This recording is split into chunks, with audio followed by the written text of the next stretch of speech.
बिस्मिल्लाहिर्रहमानिर्रहीम। अस्सलाम वालेकुम स्टूडेंट। आज का जो हमारा नेक्स्ट टॉपिक है वो है malaria an example of biological method. यानी आज के टॉपिक में हम देखेंगे कि किस तरह बायोलॉजिकल मेथड का इस्तेमाल करते हुए मलेरिया जो कि एक बीमारी थी पुराने वक्तों की, उन्होंने इसको कैसे सोल्व किया था। तो सबसे पहले याद रखिएगा, कहते हैं मलेरिया जौन सी है ना, मलेरिया एक एंशियंट डिजीज थी, यानी पुराने वक्तों की बीमारी थी, वो जो कि कॉमन थी ना कि पाकिस्तान में, यानी पाकिस्तान में भी कॉमन थी, और इसके साथ साथ जो उनसे बाहर के ममालिक थे यानी वेस्ट कंट्रीज थी, उनमें भी एक ये क्या थी, आम बीमारी थी। यानी कि मलेरिया जो कि पुराने वक्तों की बीमारी थी, ठीक है, इनसे बहुत से लोगों की डेथ हुई। आज तक तारीख में सबसे ज़्यादा जिस बीमारी की वजह से डेथ हुई है लोगों की, वो बीमारी का क्या नाम है, मलेरिया। तो हम देखेंगे किस तरह बायोलॉजिकल मेथड हमने उन स्टेप्स का नाम, हमने कहा था बायोलॉजिकल मेथड उन स्टेप्स का नाम है जिनको बायोलॉजिस्ट इस्तेमाल करते हुए किसी भी प्रॉब्लम को क्या करेगा, सोल्व करेगा। तो आज के टॉपिक में हम देखेंगे कि किस तरह बायोलॉजिकल मेथड का इस्तेमाल करके मलेरिया जो कि एक बीमारी थी, इसको क्या किया गया, सोल्व किया गया। तो साइंसदानों ने सबसे पहले मलेरिया के रिलेटेड दो बायोलॉजिकल प्रॉब्लम बनाई। कितनी बायोलॉजिकल प्रॉब्लम बनाई? दो। पहली बायोलॉजिकल प्रॉब्लम जो उन्होंने ड्रा की वो थी काज ऑफ मलेरिया, यानी उनके जहन में जो सवाल आया या किसी दूसरे ने उन्हें आके बताया, जिसको हमने बायोलॉजिकल प्रॉब्लम का नाम दिया। पहली बायोलॉजिकल प्रॉब्लम उन्होंने क्या बनाई कि what is the cause of malaria, malaria की वजह क्या है, क्यों, किस वजह से मलेरिया जो है लोगों में फैल रहा है। ये उन्होंने क्या बनाई, पहली बायोलॉजिकल प्रॉब्लम बनाई। बायोलॉजिकल प्रॉब्लम बनाई कि what is the cause of malaria. अब इस बायोलॉजिकल प्रॉब्लम को सोल्व करने के लिए उन्होंने स्टेप्स का इस्तेमाल किया। दूसरा स्टेप था जिसको उन्होंने यूटिलाइज किया, वो था ऑब्जर्वेशन। यानी उन्होंने क्या बनाई, मुशाहिदात बनाए, ऑब्जर्वेशंस ड्रा किए। अब उन्होंने 4 ऑब्जर्वेशन ड्रा किए। कितने ऑब्जर्वेशन ड्रा किए? 4। यानी इस biological problem cause of malaria को सोल्व करने के लिए उस दौर के जो से साइंसदानों ने अपने 5 सेंसेस का इस्तेमाल करते हुए कितने ऑब्जर्वेशन बनाए? 4 ऑब्जर्वेशन बनाए। पहला जो ऑब्जर्वेशन था वो था malaria and marshy area have some relation. Malaria and marshy area have some relation. यानी पहले उन्होंने मुशाहिदात बनाई कि जो सा मलेरिया है इसका ताल्लुक कोई ना कोई हद तक दलदले इलाकों से, मार्शी एरिया कहते हैं दलदले इलाके। उस जमाने के लोगों का ख्याल था, साइंसदानों का ख्याल था कि ऐसे लोग जो दलदले इलाकों के पास रहते हैं, मिट्टी वाले इलाकों के पास रहते हैं, उन लोगों में मलेरिया ज़्यादा फैल रही है एज़ कम्पेयर टू जो उनसे डेवलप कंट्रीज में रह रहे हैं या डेवलप एरियाज में रह रहे हैं उनकी निस्बत। तो पहला उन्होंने मुशाहिदात बनाया अपने 5 सेंसेस का इस्तेमाल करते हुए कि मलेरिया और मार्शी एरिया का आपस में क्या है, ताल्लुक। दूसरा उन्होंने मुशाहिदात बनाया कि ड्रिंकिंग मार्शी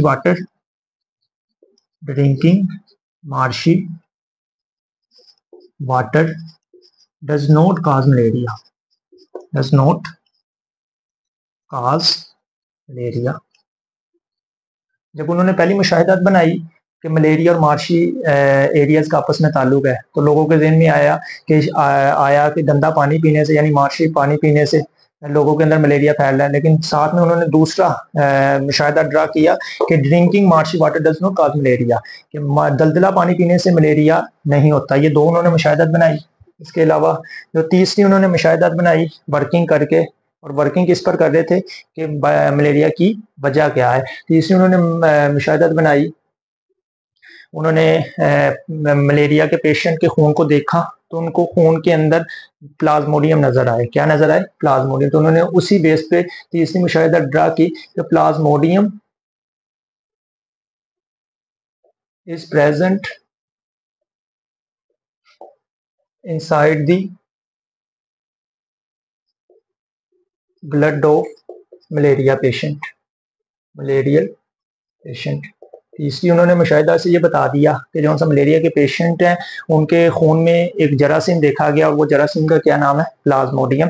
यानी प्लाज्मोडियम मौजूद है, जो सा मलेरिया के पेशेंट है उनके खून में क्या मौजूद है? प्लाज्मोडियम। ये उन्होंने तीसरा मुशाहिदा बनाया। और चौथा बताया कि क्यूनीन या क्यूनाइन जोन सा एक ड्रग है, इफेक्टिव ड्रग है, मौसर ड्रग है, किस चीज के लिए? For the treatment of malaria, for the treatment of malaria. यानी कि ये चौथा उन्होंने मुशाहदात बनाया कि क्यूनीन, जो कि उस जमाने में एक दरख्त था, क्योना क्योना और सिनकोना, उनकी दरख्तों की छाल को इस्तेमाल करते हुए एक मेडिसिन यानी एक ड्रग बनाई जाती थी। उस ड्रग का क्या नाम था? क्यूनीन। तो वो समझते थे कि क्यूनीन एक इफेक्टिव ड्रग है, किसके लिए? मलेरिया के ट्रीटमेंट के लिए। तो ये चार उन्होंने मुशाहिदात बनाए, और ये मुशाहिदात क्यों बना रहे हैं? ताकि देखा जाए ये बायोलॉजिकल प्रॉब्लम जो सी है उसको बायोलॉजिकल मेथड का इस्तेमाल करते हुए सोल्व किया जाए। बायोलॉजिकल प्रॉब्लम क्या थी? Cause of malaria. मुशाहिदात से आगे हाइपोथेसिस यानी तीसरे स्टेप में जाने से पहले एक वर्ड यूज हुआ है, प्लाज्मोडियम। तो सबसे बुक में इसकी तारीफ लिखी हुई है, कहता है व्हाट इज प्लाज्मोडियम। से शोर में पूछेगा प्लाज्मोडियम क्या है, तो याद रखिएगा 1898 के अंदर एक फ्रेंच फिजिशियन था यानी तबीब था, उसका क्या नाम था? लेब्रान। क्या नाम था? लेब्रान। इसने मलेरिया की जो सी बीमारी इस पर वर्क कर रहा था, तो इसने मलेरिया के पेशेंट के खून को अपनी माइक्रोस्कोप के जरिए क्या किया? एग्जामिन किया, देखा। यानी क्या किया लेब्रान ने? Examine the blood of malarial patient. यानी मलेरियल जो सा मरीज था, मलेरियल पेशेंट था जिसको मलेरिया हुआ था, उसके खून को अपने माइक्रोस्कोप के जरिए क्या किया? एग्जामिन किया। Examine the blood of malarial patient under microscope. Microscope के जरिए जब देखा तो उसको दे सी या दे डिस्कवर्ड, उसने डिस्कवर किए मैनी, बहुत से टीनी माइक्रो ऑर्गेनिज्म, छोटे छोटे माइक्रो ऑर्गेनिज्म। यानी कि लेब्रान जो कि फ्रांस यानी फ्रेंच फिजिशियन था, वो मलेरिया के ऊपर वर्क कर रहा था, तो उसने मलेरिया के पेशेंट को माइक्रोस्कोप के जरिए देखा तो उसको बहुत से छोटे छोटे माइक्रो ऑर्गेनिज्म नजर आए या माइक्रो ऑर्गेनिज्म उसने दरियाफ्त किए। इन्हीं माइक्रो ऑर्गेनिज्म को उसने किसका नाम दे दिया? इस माइक्रो ऑर्गेनिज्म कॉल्ड प्लाज्मोडियम। इसी माइक्रो ऑर्गेनिज्म को उसने किसका नाम दे दिया? प्लाज्मोडियम का नाम दे दिया। इसीलिए हमने इधर लिखा Plasmodium is present inside the blood of malaria patient. जो सा मुशाहिदा बनाया, क्योंकि लेब्रान ने तब किसको डिस्कवर कर दिया हुआ था? प्लाज्मोडियम को डिस्कवर किया था। और वो कैसे डिस्कवर किया? उसने माइक्रोस्कोप के जरिए मलेरिया पेशेंट के खून को देखा। जब देखा तो उसको बहुत से छोटे छोटे माइक्रो ऑर्गेनिज्म नजर आए, और इन्हीं माइक्रो ऑर्गेनिज्म को उसने किसका नाम दे दिया? प्लाज्मोडियम का नाम दे दिया। जो कि बाद में जब वर्किंग की गई, मुशाहिदात बनाए गए, तो मलेरियल पेशेंट के खून में क्या नजर आए? प्लाज्मोडियम नजर आए। अब इन मुशाहिदात का इस्तेमाल करते हुए नेक्स्ट जो सा बायोलॉजिकल मेथड का स्टेप इस्तेमाल किया गया प्रॉब्लम को सोल्व करने के लिए, वो था हाइपोथेसिस। कौन सा था? हाइपोथेसिस। और हाइपोथेसिस को हम कहते हैं टेंटेटिव स्टेटमेंट, ख्याली तारीफ यानी आर्जी तारीफ। तो याद रखिएगा जो सा हाइपोथेसिस मुशाहिदात की बेस पे, हमने उस दिन पढ़ा कि हाइपोथेसिस जब भी ड्रा किया जाएगा, बनाया जाएगा, तो मुशाहिदात को मद्देनजर रखते हुए बनाया जाएगा। तो इन चार मुशाहिदात को उन्होंने नजर में रखते हुए अपनी एक ख्याली तारीफ बनाई, जिसको किसका नाम दिया? हाइपोथेसिस का नाम दिया। और वो तारीफ क्या थी? Plasmodium, Plasmodium is the cause of malaria. यानी कि उन्होंने चार मुशाहिदात को नजर में रखते हुए एक ख्याली तारीफ बनाई, और उस ख्याली तारीफ को क्या नाम दिया? हाइपोथेसिस का नाम दिया। और वो ख्याली तारीफ क्या थी? कि Plasmodium is the cause of malaria, कि ये जो सा मलेरिया लोगों के अंदर फैल रहा है उसकी वजह क्या है? ऑब्जर्वेशन का इस्तेमाल करते हुए उन्होंने जो ये हाइपोथेसिस बनाया कि मलेरिया की जो सी वजह है वो क्या है? प्लाज्मोडियम। इस हाइपोथेसिस को आगे टेस्ट करने के लिए यानी तजर्बात में लेके जाने के लिए उन्होंने इस हाइपोथेसिस को क्या किया? लॉजिक के साथ बयान किया। और लॉजिक के साथ बयान करने को हम क्या कहते हैं? डिडक्शन कहते हैं। क्या कहते हैं? डिडक्शन कहते हैं।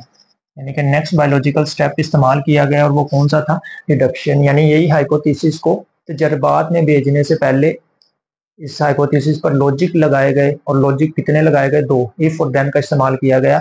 तो लॉजिक लगा के उन्होंने बताया कि if Plasmodium is the cause of malaria, if Plasmodium is the cause of malaria, कहते हैं अगर प्लाज्मोडियम वाकई मलेरिया की जो सी वजह है, देन मलेरियल पेशेंट, कौन से मलेरिया के मरीज हैं, must have Plasmodium in their blood, must have Plasmodium in their blood. कहते हैं अगर वाकई प्लाज्मोडियम, जो हमने ख्याली तारीफ बनाई कि प्लाज्मोडियम जो है वो मलेरिया की वजह है, उस पर हमने 2 डिडक्शन लगाए, इफ और देन, कि अगर वाकई प्लाज्मोडियम जो है मलेरिया की वजह है तो जाहिर सी बात है, तब कहता है हर शख्स जो कि मलेरिया का शिकार है उसके खून में क्या मौजूद होना चाहिए? प्लाज्मोडियम मौजूद होना चाहिए। तो ये हाइपोथेसिस को जब उन्होंने लॉजिक के साथ बयान किया तो इसको हम क्या कहते हैं? डिडक्शन कहते हैं। अब इस हाइपोथेसिस को डिडक्शन के साथ बयान करने के बाद अब बारी थी इस हाइपोथेसिस को क्या किया जाए, तजर्बात के जरिए देखा जाए कि ये ट्रू है कि नहीं है। तो नेक्स्ट स्टेप क्या किया गया? एक्सपेरिमेंटेशन किया गया। क्या किया गया? एक्सपेरिमेंटेशन, तजर्बात किए गए। तजर्बात हम क्यों करते हैं? ये स्टेप कौन सा है? 4 स्टेप है। ऑब्जर्वेशन के बाद हमने हाइपोथेसिस बनाई, हाइपोथेसिस के बाद डिडक्शन की है, और डिडक्शन के बाद हम क्या करने जा रहे हैं? तजर्बात करने जा रहे हैं। तजर्बात हम क्यों करने जा रहे हैं? ताकि क्या किया जाए? टू चेक हाइपोथेसिस, हाइपोथेसिस को क्या किया जाए? चेक कर, यानी हाइपोथेसिस को चेक करने के लिए अब हम क्या करने जा रहे हैं? तजर्बात करने जा रहे हैं। और ये हम सारा काम क्यों कर रहे हैं? याद रखिएगा, हम देख रहे हैं कि मलेरिया की वजह क्या है। कहते हैं हाइपोथेसिस को चेक करने के लिए कि वाकई प्लाज्मोडियम मलेरिया की वजह है, उन्होंने 100 पीपल लिए, 100 पीपल लिए, और वो लोग कौन से थे? जो कि मलेरियल पेशेंट थे, मलेरियल पेशेंट। और इसी दौरान 100 पीपल लिए जो कि मलेरियल पेशेंट नहीं थे बल्कि क्या थे? हेल्दी, हेल्दी पर्सन लिए। 100 मलेरिया के शिकार आदमी लिए और 100 जोन से थे वो हेल्दी पर्सन थे। जब इन्होंने इनके खून को क्या किया? इनके खून को एग्जामिन किया, एग्जामिन ब्लड विद माइक्रोस्कोप। जब उन्होंने हेल्दी पर्सन्स का और मलेरियल पेशेंट्स का खून लिया और उनको माइक्रोस्कोप के जरिए देखा तो हेल्दी पर्सन्स के ब्लड में प्लाज्मोडियम मौजूद नहीं था, जबकि मलेरियल पेशेंट, ज्यादातर जो उनसे मलेरियल पेशेंट थे 100 में से, उनके ब्लड में क्या मौजूद था? प्लाज्मोडियम मौजूद था। यानी कि मलेरियल पेशेंट एग्जामिन करने के बाद माइक्रोस्कोप के साथ खून को, उनको फिर क्या मिला? यानी मलेरियल पेशेंट के खून में उनको क्या नजर आए? Malarial, then malarial patients have plasmodium, plasmodium in blood. उनको खून में जो उनसे मलेरिया के मरीज अफराद थे उनको उनके खून में क्या नजर आए? प्लाज्मोडियम नजर आए, जिससे ये बात साबित हो गई कि वाकई जो हमने हाइपोथेसिस बनाया है कि प्लाज्मोडियम जो है वो मलेरिया की वजह है। तो ये हाइपोथेसिस क्या हो गया? साबित हो गया। इस पर दोबारा दोबारा तजर्बात किए गए, यानी मजीद पेशेंट्स लिए गए, उनके खून को दोबारा देखा गया टेस्ट करने के लिए कि वाकई ये हाइपोथेसिस ट्रू है कि नहीं। तो जब बार बार टेस्टिंग की गई तो रिजल्ट क्या आया? सेम आया कि मलेरियल पेशेंट के खून में प्लाज्मोडियम नजर आए, जबकि हेल्थी पर्सन के खून में प्लाज्मोडियम नजर नहीं आए, जिससे ये बात साबित हो गई कि वाकई मलेरिया जो है एक बीमारी है, उसकी वजह क्या है? प्लाज्मोडियम है। यानी कि जो मलेरिया एक बीमारी है, इसकी काज क्या है? पहले हमने आज बायोलॉजिकल प्रॉब्लम सॉल्व की, किसका इस्तेमाल करके? बायोलॉजिकल मेथड, यानी उन स्टेप्स का इस्तेमाल करके जिनको हम क्या कहते हैं? बायोलॉजिकल मेथड का इस्तेमाल करते हैं। उन्होंने पहली प्रॉब्लम सॉल्व की, और वो पहली प्रॉब्लम ने क्या सॉल्व की कि Plasmodium is the cause of malaria, कि बाकी मलेरिया की जो सी वजह है वो क्या है? प्लाज्मोडियम। तो नेक्स्ट लेक्चर में हम देखेंगे कि किस तरह प्लाज्मोडियम मलेरियल पेशेंट के ब्लड में ट्रांसफ़र हो गए, यानी ट्रांसमिशन हम कल के लेक्चर में देखेंगे। और आज के लेक्चर में हमने देखा कि मलेरिया की जो सी वजह क्या है, प्लाज्मोडियम। जिस शख्स के खून में प्लाज्मोडियम होगा उस शख्स को क्या होगा, मलेरिया होगा। और नेक्स्ट लेक्चर में हम देखेंगे कि ये प्लाज्मोडियम पेशेंट के खून में किस तरह चला गया, और वो भी हम कैसे देखेंगे, बायोलॉजिकल मेथड का इस्तेमाल करते हुए। तो उम्मीद करता हूँ आज का लेक्चर आपको पसंद आया होगा। इस लेक्चर के रिलेटेड अगर किसी का कोई सवाल हो तो वो कमेंट सेक्शन में पूछ सकता है। और अगर आपको वीडियो अच्छी लगे तो वीडियो को शेयर करें, वीडियो लाइक करें, और किसी का कोई सवाल है तो वो कमेंट में पूछे। और अगर आपको वीडियो पसंद आए तो चैनल को भी सब्सक्राइब करें।